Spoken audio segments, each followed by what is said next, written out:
So if someone has started work or they've completed work and they haven't gotten a certificate of appropriateness, sometimes the housing inspector will notice ongoing work or change on the property.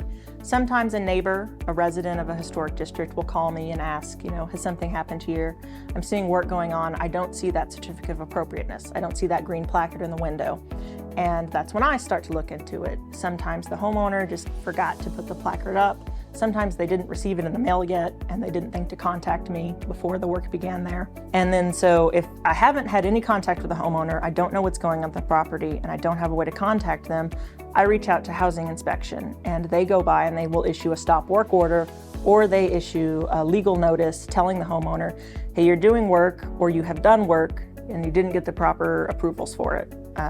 And then what happens is the homeowner will contact me and we discuss what's happened. Sometimes it's something simple that I sort of retroactively will issue a certificate for just so we have it on the record. What has happened at this house?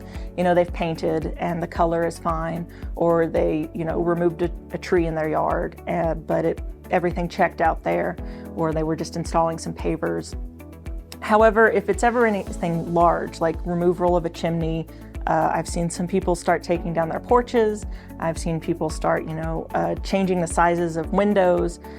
Then we issue the stop work order. All work will cease, or there will be fines from the housing department. And then we take it to the Landmark Commission. If the homeowner doesn't want to reverse the changes they've done, do it in compliance with our standards, we'll go to the Landmarks Commission, we'll discuss what's happened. Sometimes they're willing to sort of work with the homeowner depending on what changes they were doing. If it's something that could have been approved with a major modification in the first place, we just sort of get everything on the record, what's going to happen, what it's going to look like. If it's something that they can't compromise on, like altering the size of all the windows on the home or removing a very visible chimney or changing the style of a porch, removing the gingerbread, they will deny it. And at that point, the homeowner is required to reverse the changes. And at that point, it does sort of shift to being a housing inspection problem. They'll sort of keep up to date with any required changes. Ultimately, they could take them to court. It is sort of out of my hand and in a different department at that point.